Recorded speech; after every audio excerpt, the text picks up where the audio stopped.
వస్తాడు నారాజు ఈరోజే, రానే వస్తాడు నెలరాజు ఈరోజే.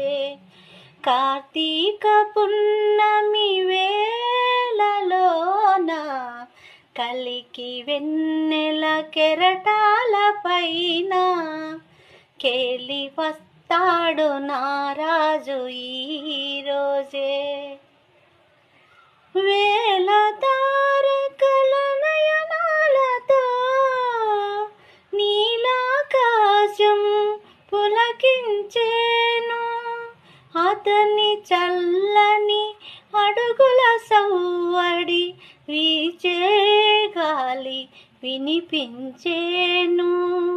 అతని రాకకై అనువు అనువు పాల సంద్రమై